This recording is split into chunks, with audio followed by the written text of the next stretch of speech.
తొలి మళ్ళీ ఉపన్యాసాంశం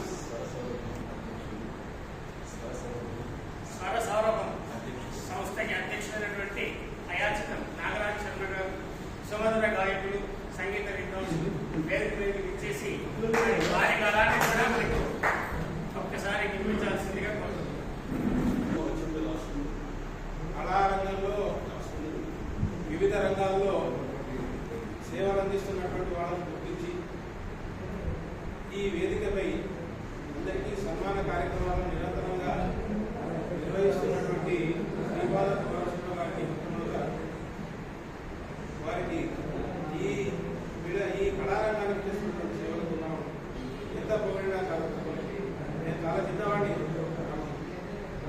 ఈరోజు ఇక్కడ సన్మానాలను అందుకున్నటువంటి వాళ్ళందరికీ కూడా శుభాకాంక్షలు తెలియజేస్తూ, ఈరోజు దాశరథి గారి మన తెలంగాణ ముద్దుబిడ్డ, అదేవిధంగా తెలంగాణ యొక్క మంచి రచయిత అయినటువంటి శ్రీ దాశరథి గారి 99వ జన్మదినోత్సవం సందర్భంగా వారి గురించి 2 మాటలు మనం మాట్లాడకపోతే అది న్యాయం కాదేమని చెప్పేసి, దాశరథి గారు ఆయన నిరాడంబరుడు, తర్వాత చాలా పేదరికాన్ని అనుభవించినటువంటి.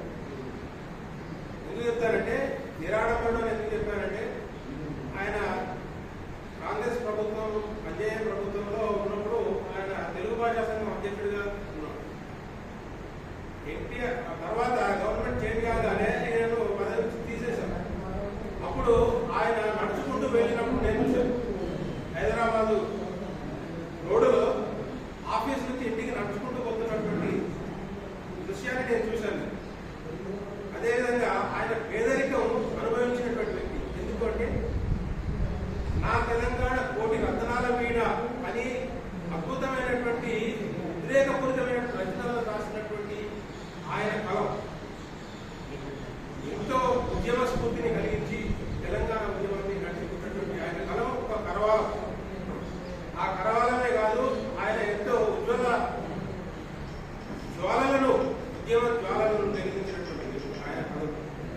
అతను వాళ్ళ ఇంటిలో, మా అన్నగారు చెప్పారు, వాళ్ళ ఇంటికి ఒకసారి వీళ్ళేదో ఒక కార్యక్రమం పెట్టుకొని ఆయనను చీఫ్ గెస్ట్గా పిలవడానికి కాలేజ్ నుంచి వెళ్ళారు.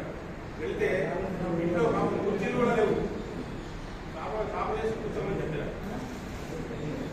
అయితే ఆయన లోపల నుంచి వచ్చిన తర్వాత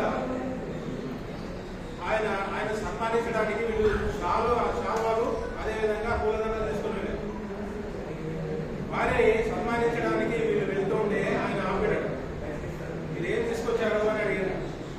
మేము శాల్వాలు తీసుకొచ్చాము, అదేవిధంగా దండలు తీసుకొచ్చాము, మిమ్మల్ని సన్మానించడానికి తీసుకొచ్చే. అయ్యో ఎందుకు తీసుకొచ్చారు అవి?